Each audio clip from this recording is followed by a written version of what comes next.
Lamine Yamal sauve les fesses du Barça. Les amis, bonjour, j'espère que vous allez tous et toutes bien depuis la dernière fois. Moi, ça va super. Avant de commencer cette vidéo, n'hésitez pas à me mettre un petit pouce j'aime, à commenter la vidéo et à vous abonner également à ma chaîne YouTube pour ne manquer aucune actualité sportive liée au football. Et d'ailleurs, encore une fois, et toujours un grand merci à vous. Les amis, aujourd'hui, nous allons revenir sur le match qui avait opposé notamment le FC Barcelone au FC Grenade, avec notamment un score final assez surprenant, mais qui malheureusement ne m'étonne plus, de 3 buts partout entre les deux équipes. Donc les amis, on ne perd pas plus de temps et on attaque. Les amis, première chose à dire, Lamine Yamal, ça fait pas mal de rencontres que ce joueur qui n'a que 16 ans, je tiens quand même à le rappeler, même si effectivement j'ai dit que là je ne fais pas un joueur, voilà, bon, ça ne veut absolument rien dire. Mais les amis, je suis désolé, il faut s'en rendre compte qu'un joueur de son âge est en train de porter le grand FC Barcelone, actuellement. Donc, les amis, c'est une bonne chose et à la fois une mauvaise chose. Alors, je vais commencer déjà par la bonne chose. Déjà, là, le Barça tient entre ses mains un pur joyau, un pur phénomène du football qui, sur les années à venir, sera incroyable. Il n'a que 16 ans, les amis. La marge de progression qu'il a est énormissime. Il a un pied gauche de fou malade. Le gars, il est tellement à l'aise, tellement serein, il élimine d'une manière assez facile, qui est totalement mais incroyable. Non, Lamine Yamal, c'est le futur de ce club-là. C'est la succession en fait du FC Barcelone, tout simplement. Donc les amis, c'est la bonne chose que je retire de ça.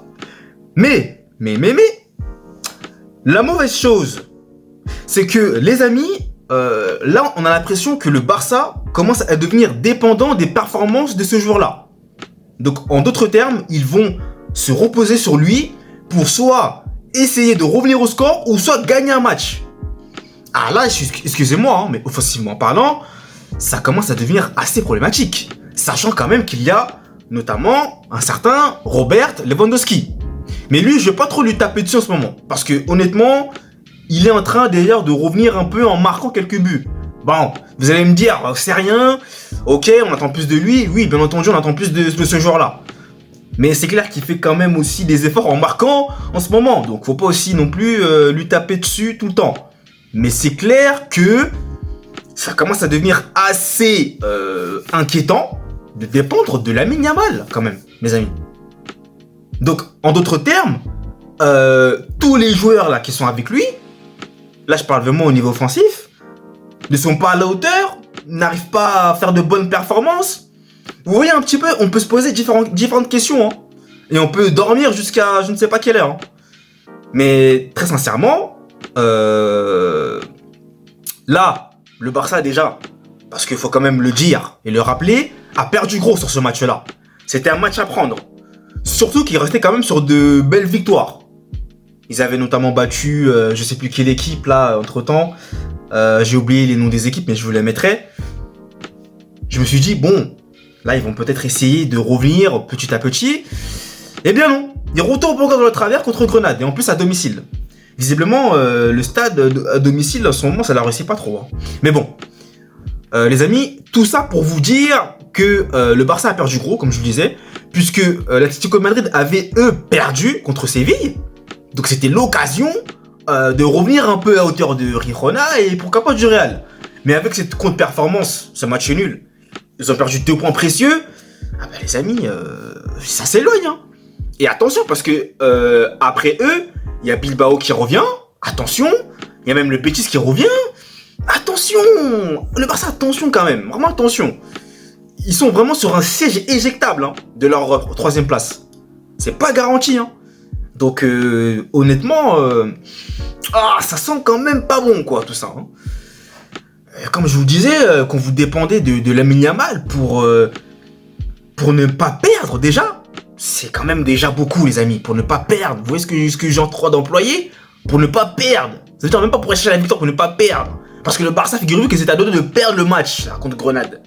Heureusement que Lamine Yamal nous sort une frappe qui vient de nulle part et il permet au Barça d'égaliser. Mais si Lamine Yamal n'était pas présent, ça aurait peut-être été compliqué. Je sais pas. Je suis pas devant, je sais pas ce qui se serait passé, mais les amis, quand même, ça commence à faire beaucoup tout ça. Hein. Donc, sur le long terme, c'est excellent. Ils ont leur succession, c'est clair. Mais à l'instant T, là, vous allez compter encore sur Lamine Yamal, un jeune joueur qui vient à peine de venir pour vous sauver la vie à chaque fois comme ça. Ah, c'est que les gens, les amis, à côté, comme je vous disais, il y a un sérieux problème. Voilà, clairement, faut se poser les bonnes questions. Hein. Donc voilà. Hein. Moi qui suis madrilène, les amis, ne voyez pas, comment dirais-je, une attaque gratuite sur le Barça, mais c'est un constat que j'essaye de faire, de vous énoncer ici. Hein. Mais clairement, je l'ai souvent observé. Hein. Ils sont trop dépendants de Lamine Yamal. Là, il a mis un doublé contre Grenade. S'il met pas ce doublé-là, je sais pas comment ça se passe. En plus, pourtant, les amis, le Barça commence bien le match. Enfin, en fait, le Barça joue bien. En fait, c'est ça qui est quand même assez problématique. C'est que je trouve que le Barça joue bien. Honnêtement, hein, il joue bien, ça combine bien, il y a des belles passes qui se transmettent, ça fait un peu de la passe à 10. Ça joue plutôt bien, en fait. C'est ça le pire dans tout ça. C'est pas que ils jouaient pas bien, ou il y avait des problèmes, ça joue bien. Mais dès lors que ça commence à encaisser, on dirait il y a quelque chose qui se passe. Il commence à avoir peur, ça commence à être fébrile. Koundé les amis. Koundé. Moi, je suis désolé, hein. Koundé, moi, je vous l'ai déjà dit de toute façon, les amis. Moi, il me convainc toujours pas, en fait. Je suis pas convaincu par ce joueur. Je dirais pas qu'il est nul ou pas, mais moi, il me convainc pas. Moi, je sens pas de sérénité qui se dégage de ce joueur. Je suis désolé. Voilà, à un moment donné, Koundé, je suis vraiment désolé, mais il y a pas que lui, hein. Mais je fustige Koundé parce que voilà. Quand il est bon, mais voilà, quand il est pas bon, il est pas bon. Et la majeure partie du temps, quand je parle de lui, c'est pour dire qu'il était pas bon. Donc là, encore une fois, voilà. Et puis je sais pas si, je crois que Araujo n'était même pas présent. Je crois qu'Araujo n'était pas là. De toute façon, on l'a senti, hein. On l'a senti aussi. Mais tout ça pour vous dire, les amis, que ça sent plutôt pas bon hein, pour le Barça. Ça sent plutôt pas bon cette saison pour eux. Voilà, clairement, c'est assez inquiétant. Je trouve quand même ça inquiétant. Maintenant, à voir. Lewandowski commence à remarquer un peu. Bon, j'espère que ça va se poursuivre pour lui en tout cas. Et puis voilà les amis. Hein, écoutez, qu'est-ce que j'ai d'autre à rajouter honnêtement, si ce n'est bravo déjà à Lamine Yamal pour se doubler. Bravo à cette équipe de Grenade, hein, qui est d'ailleurs avant-dernier du classement, si je ne me trompe pas. Qui a encore su tenir tête à un Barça qui devait gagner ce match. Hein, qui devait gagner le match. Pas de match nul pour moi. Victoire. Et encore une fois, c'est des points perdus, c'est bête. C'est bête, voilà. Donc ça profite pas il profite pas de la défaite de l'Atlético qui perd aussi contre le Séville. Voilà. Mais c'est dommage, hein. C'est dommage. Donc ils pourront s'en mordre les doigts. Les amis, c'est encore une fois une désillusion, clairement. C'est devenu presque habituel, j'ai envie de vous dire, malheureusement. Et j'espère que le Barça pourra retrouver son niveau de jeu.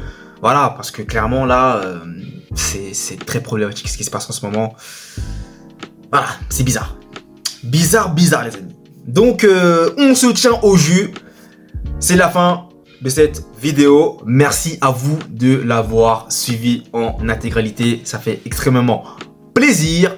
Nous, on se retrouve, comme vous le savez, prochainement pour de nouvelles vidéos. Et cette semaine, Champions League avec notamment le Real Madrid qui dispute son 8e de finale aller contre Leipzig. Merci à vous et peace.